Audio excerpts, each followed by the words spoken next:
Hi, I'm Kevin, and I want to talk today about a different subject. I want to talk about hybrid TEFLs, or sometimes it's called a combined course.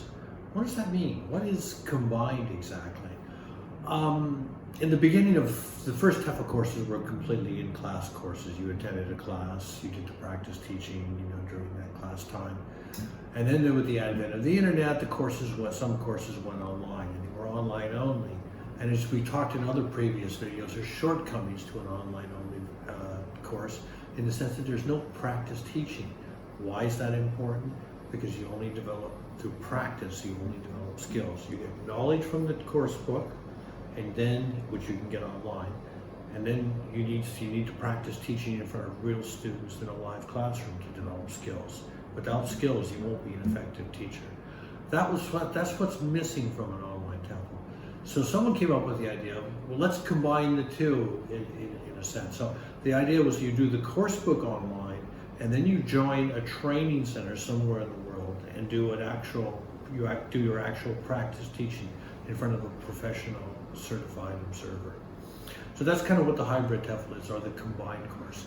Again, it's the online course with the practice teaching component.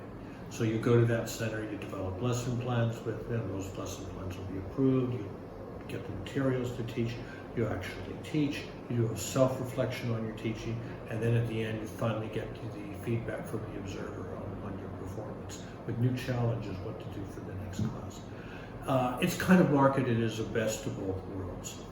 It's kind of a funny thing, there's a lot of people trying still to do shortcuts around it.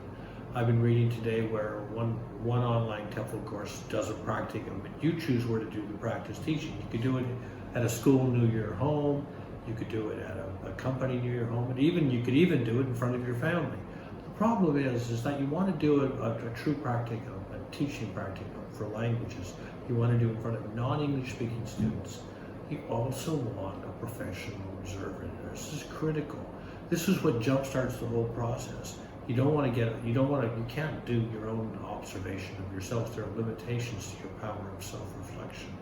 So you need the guidance of a professional coach. Remember, we used the tennis example. We said, you're out there on the court, you're throwing the ball into the net. So with a coach, with a pro, it's going to give you a lot of pointers on the spot. That's what you're going to get in a professional TEFL program. You're going to get online practice. You're going to get the online study, then you're going to get the real practice in a real classroom, and a pro will observe you and give you a lot of feedback on the spot. So that's kind of what this whole thing is, combining the two. Again, you're investing in yourself on these things, so don't take shortcuts. It's really, really important that you do this properly, because it's going to pay dividends for you. What do I mean by dividends? Usually schools will pay, for the better paying jobs, you can make $100 to $200 more per month in extra income. So for the guy that doesn't do a TEFL or does an online only TEFL, they might actually leave $100 to $200 on the table per month. Think about that, $100 on the table per month. That could be $1,200 a year. That's roughly the cost of a professional TEFL program. So you're essentially paying for it off at year one. And you're going to know what you're doing in the classroom from day one. That's TEFL Kevin, and we'll talk again later.